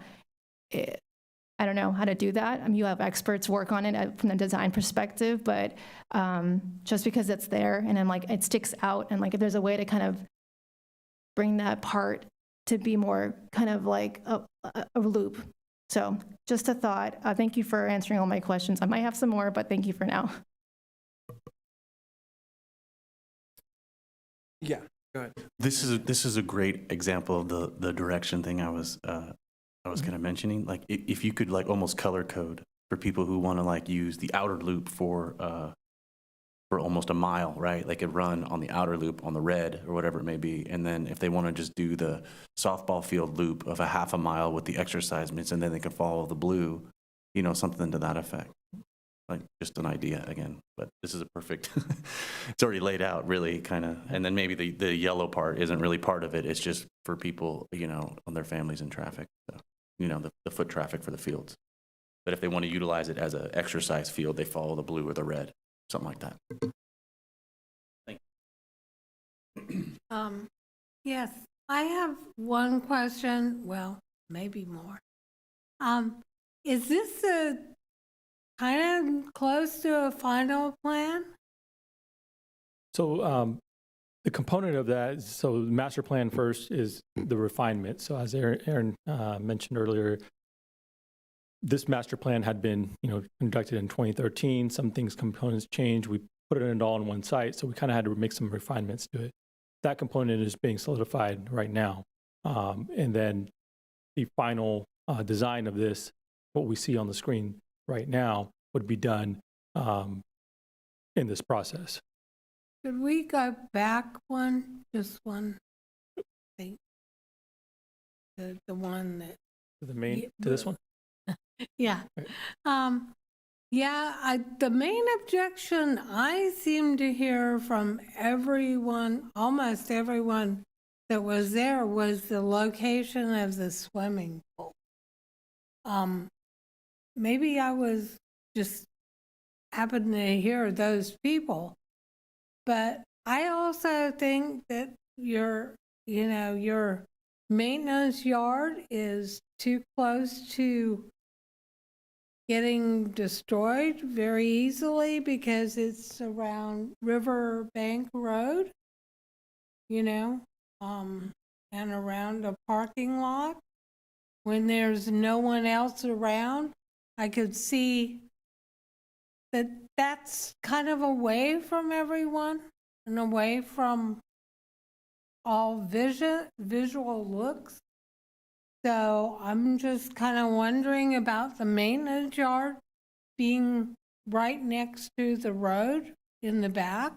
And most of the people I spoke to at the meeting wanted the pool on the far right, kind of over where the first number 1 is. Kind of where that first softball. That was what I understood. I may have been, maybe we've got an elephant and we're all blind people. But, I seem to hear a lot of complaints about the swimming pool being in the quadrant it's in. Some of the issues with the pool Where they wanted it on the right, where it was for the existing pool, which is beyond on, I believe, on the school property, I believe, which is the shaded area just beyond, I think, the building of the tennis courts. But it wasn't where the softball field was. It was actually on school campus where it used to. Right, So I but don't know if legally we're allowed to go onto that property anymore. No, the school district actually is going to use that for something else. yeah. But that was the And location that's they were what I talking about. understood too, that you could not move the pool back to where it was, but then I heard a preference for still having it on the right. Well, and one thing too, also the infrastructure for the pool is that we have the old restroom that's there right now. That actually contains probably more access barriers than anything else in the park. So that has to be removed and replaced. And in terms of being economical and tapping into existing infrastructure, it makes sense to have the pool and the other improvements in that space and keep it close by. I think I want to say also that the flow of the property too is kind of off, and that if we were to have it further over, like kind of where the concession stand is, I think we'd have to do, I think, is it a lift pump or something to actually get the water to flow downhill. So in terms of being economic and affordable, we've selected to go ahead and consolidate all of those improvements in one space. And I think one of the reasons why we have the maintenance yard building, the pool equipment in the back is because it's the maintenance yard, and we didn't want it right across from the neighbor's street. And we will have security lighting, and whether or not we have the budget, I'm sure that they have Wi-Fi cameras for security in those kind of areas. And if there was suggestion of bringing the pool on that side, but then on the flow of traffic, having it have a dead-end street, kind of tougher to do a drop-off, turn around, and then that causes another issue. And so that's why we kind of kept it on the outside and added that drop-off lane to make it a little bit easier for traffic purposes. One of the things I would suggest then is before you, or when you take this back to like a meeting in Broderick, that you mention things like drainage and things like, what exists and what you can do and can't do, because I can see a lot of people were upset even then, about the pool, and they're going to feel like nobody listened to them. And then we're doing the questionnaire with Samantha on why we didn't change some of these, correct? Yeah, so that's part of on that survey was, that layout of that pool facility and showing that overwhelmingly that it was supported to be in there, but to further answer some of the questions that were asked during that survey event of like why it can't be moved, that's where we can further elaborate and say, there's drainage issues or for sewer setbacks, what we have and why, kind of explain the why behind the design a little bit further.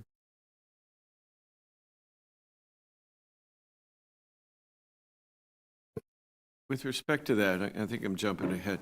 The original pool would move up and down because of the water level on the other side of the levee was impacting the pool, which is why it broke, why they had to get rid of it, as I recall. So this corner, just to let you know in the future with the hydrology and the drainage, may have similar issues, just based on what happened to the school district pool many years ago, right? So it was just to follow up on what you were saying.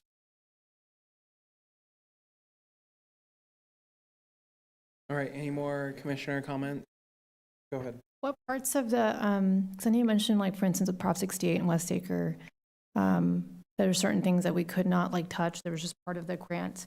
What parts of this are untouchable that are cannot be compromised? I believe that there are elements. I don't think there's anything that's not touchable, but I believe that we wanted to respect the initial outcome of the community outreach and the original master plan. So having the and satisfying the ADA requirements. So most of the elements that we have identified here are within those the 7 phases that we had before. So we're wanting to adhere to them, and we're obviously taking an additional feedback from the community. But there may be opportunities to implement those improvements, things like volleyball, play fields, soccer fields at other parks that are coming online too. So even if they aren't implemented in here because of the limited amount of space, they will probably be things that, in the Parks Commission, of course, will approve and review and support these additional additions. But I think we're creating seeing the level of need in other places. And as we, explore things like the Owls Norman master plan, there may be some opportunity in that space. Okay. Just because I was thinking about how just looking at this park plan, the way it's sort of like broken up into like a quadrant almost. And this, yeah, just going off on being selfish here, but my idea of like wanting something just to kind of give back to people who have talked about like having that sort of like normal park field, the baseball softball field that sticks out. Like, is there any way to like use that to have like a multi-use for that, to make it so that people can get their like walking loop, not a trail between, not a paved trail between the sports fields, but like, what can we do to that? What do you, from a design perspective, can we do to that so people can feel like they're at a traditional park and not just like encroaching upon a sports area? Just because I see that all the time. People are kind of like, the way people sort of orient themselves, and I'm like, oh, what? It just sticks out. So that's why I'm thinking, like, what's the logic there for you all from a design perspective? As Jay mentioned, we're at the 40,000 view. When we get down to the lower level, we'll actually design this. This is really not designed. Programs are set up, but again, like we might not have the trails directly behind the outfield fence. We might pull them off 10 to 15 feet. We have the room and kind of loop and have planting and trees. So they're not walking against a fence. They're actually walking against bushes or a shaded area. We haven't designed any of the plaza areas. It's not just going to be concrete. It might be pavers. It'll be designed, and at the 50% level, we'll have enlargements showing these areas at 20, 30 scale rather than at 400 scale. So we still have to design this and make it flow as a park too.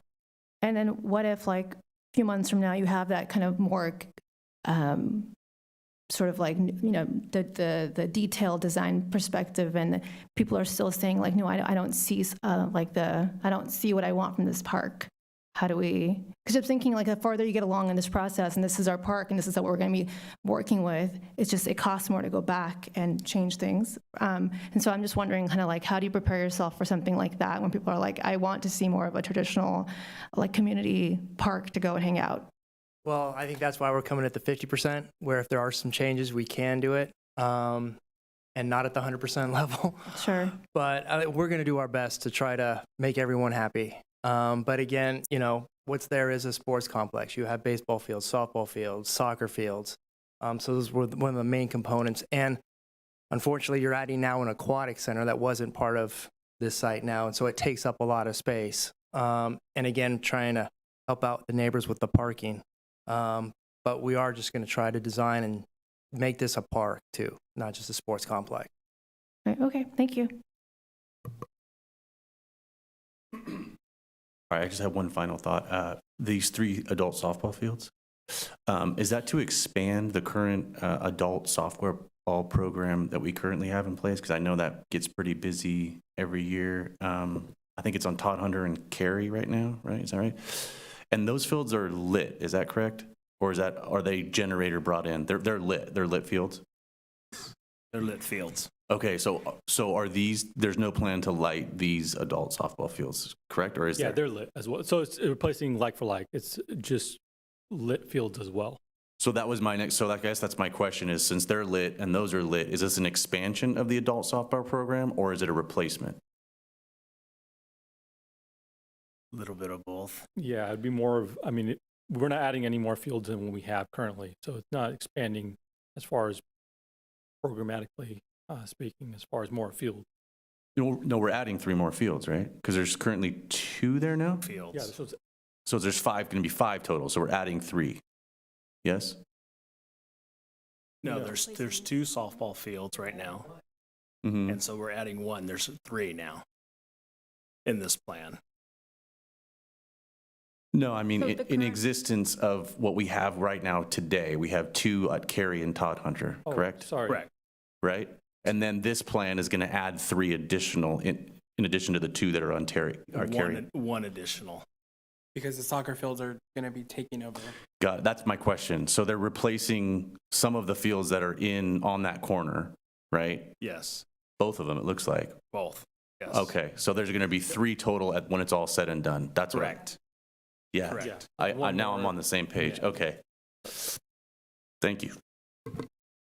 All right, awesome. I just had one question for you, Jay. In one of the slides, it mentioned an admin office and also the community center. So for the admin office, are you guys looking? I know this is super early. So for the admin office, are you guys looking to move some city staff there, or what is that going to look like? That office right there, so you're on Section 8 right there by the aquatics facility, that's more to house that aquatics facility there, but there will be, room for that community room if that's used to have staff go in there. So we're trying to program that space into as many admin offices as we can get.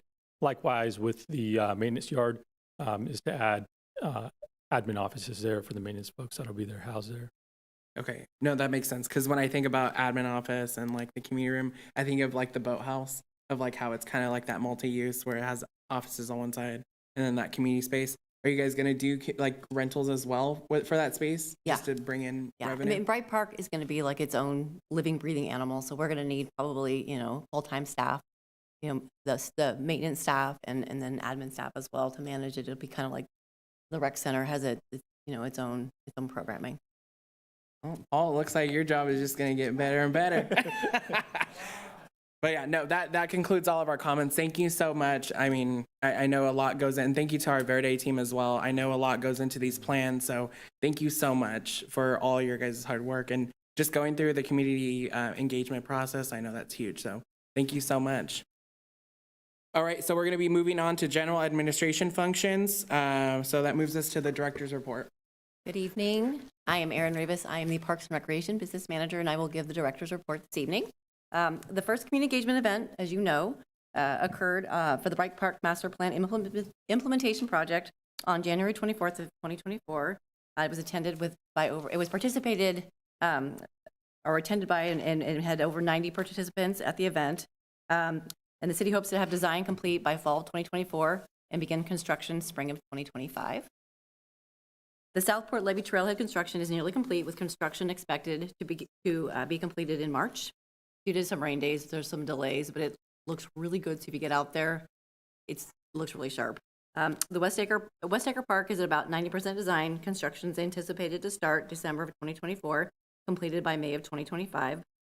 The Southport Levee Recreation Trail is currently in design and is nearly at 100% design. It's still in the process of obtaining permits. Construction is anticipated to be complete summer of 2025. The Bees Lakes Habitat Restoration and Public Access Project is expected to be at 100% design within the next few weeks. The Heritage Oaks Master Plan Implementation Project is in design with 100% design plans expected this summer. So we have been very busy. Much of this is going to all come in line at the same time, but really excited. I want to thank you for your feedback last meeting in regard to the ball field user manual. The following considerations were taken into account when making further edits to the ball field user manual. First, the city reviews all insurance requirements with YC-PARMIA, which is the Yolo County Public Agency Risk Management Insurance Authority, and will continue to update the insurance section as required. 2, alcohol is removed from the special event section of the ball field user manual, however remains a stipulation for all special event permits. 3, the determination of policy violations will remain at the discretion of staff and consider all parties involved. Staff will conduct due diligence when determining if a policy violation has occurred. 4, if a sports organization wishes to conduct volunteer field maintenance work, park staff will respond in writing to the sports organization confirming receipt of request. After coordination occurs with sports organization, a written approval will be sent to the sports organization by park. This concludes my report. Thank you so much, Erin. Going on to Commissioner Communications, we're going to start down with Commissioner Schatzel and then come all the way down and end with Commissioner Ahmad. I have an idea for the commission. I think for the commission and staff, especially since we have a new director. I think it would be good for us to have on the next agenda a city map, but mark everything, all the parks, the trails, the buildings, and let's us as a commission get up to 30,000 feet and look down we don't have to take any action, but what are our impressions? You know, as commissioners, in an advisory capacity, let's get up here and look down, and how does it link, you know, and see, like Bright, and tying it into the levee, and then we've got the museum, and now we're going behind the barn with your bikes, right? And you can come out now to South River Road and go south, but then here comes West Acre and Heritage Oaks. I think it would be good for us to just have a discussion. What do we see? What do we feel as community members? Because I heard this from planning commissioners a lot over the years. We only get this project. And then on the next agenda, it's this project. And then it's this project. We don't see the whole thing. And we're kind of doing that with parks. You know, here's Bright, here comes Alice Norman, there's West Acre, you know, pieces. So I'm just thinking that it would be just good timing, like I said, with the new director, and then just get up. And then, I mean, for lack of a better phrase, just chit chat about what do we see, what do we feel. You know, Dave made something, geez, over a year ago about his interpretation of what a park is in terms of people experiencing, you know, being at the park. So anyway, it was just a thought that if we could do that, I think the timing would be good and it would be beneficial. So that concludes my remark. Commissioner Hargrove? I second that motion. We used to do, I think some of you that have been around a while, used to do an actual parks tour. And I think that ended because of COVID. But we piled into a bus or a van, a couple vans, and we drove around to some of the major parks and had some of the trails pointed out. So, you know, spring is coming, and I know there's, you know, the staff, it would probably benefit some of the new staff too, and maybe even the parks director of driving around and pointing out what the parks are, what their interconnectedness is, what the trails are. So it's a great idea, and it's actually a really fun tour to do. I just want to conclude by saying on Bright Park, we're in 10 years of planning. Make some decisions. We've had lots of community input. Let's not, you know, go through paralysis by analysis, and let's bring that park home. Yeah, I was really impressed with how many people turned out for Bright Park, the meeting, and how all the commissioners, I think, turned out there too. I guess I could see that everyone really had their heart in it, you know. Commissioner Jan? I wanted to thank the Paul, Chris, everybody that put together the 15th anniversary of the community center, the rec center, excuse me. I really appreciated it. It was great to see everybody there, and they had food and drinks, and it was a raffle, and then showing off in the expansion of the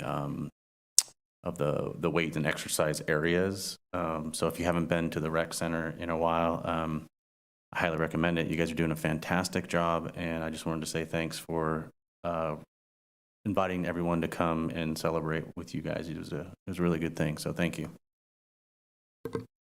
Vice Chair Galvan? I don't really have anything. Just thank you, everybody that spoke today. I want to thank Paul. I, as a resident, just noted something to him, and he took care of it so fast at the rec center. And yeah, I know that's.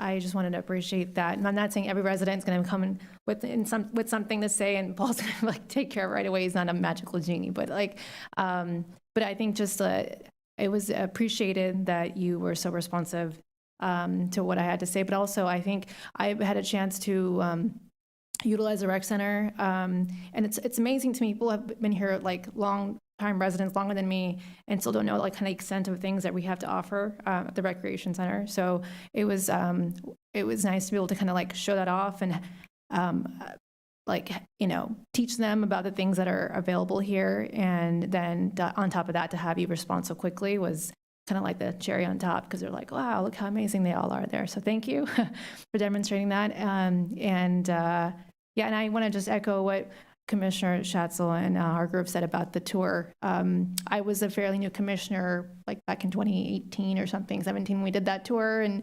I got to take my kids with me who were babies at the time. I think we were in a bus of some kind, so it was very family friendly, and it was a learning experience for me, having grown up here and been familiar with all the different kind of like landmarks and such. So it was a great way for me to kind of get that bird's eye view of the city and what was in development at the time. So, and then now to see it come together in so many different ways. So I'm excited thank you, Aaron, for the report about all that stuff that's going to come to a head soon. So I'm anticipating and excited for it. Thank you. Thank you so much. I think the only comments I have are really just thank you to our city staff. Thank you, Aaron. Thank you, Paul. Thank you, Chris.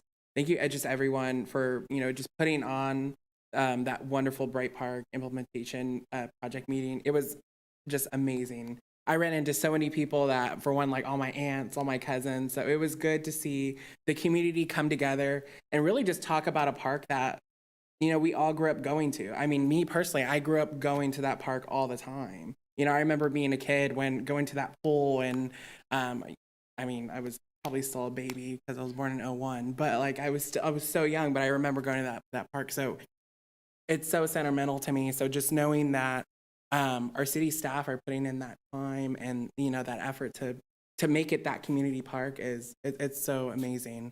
But yeah, so thank you so much. And I also love that idea of that city parks tour. So I'd love to do that. But I would love to get us out of here. So anyone would like to motion to adjourn? Perfect. Moved by Commissioner Hargrove, and I second. All those in favor? We're officially adjourned.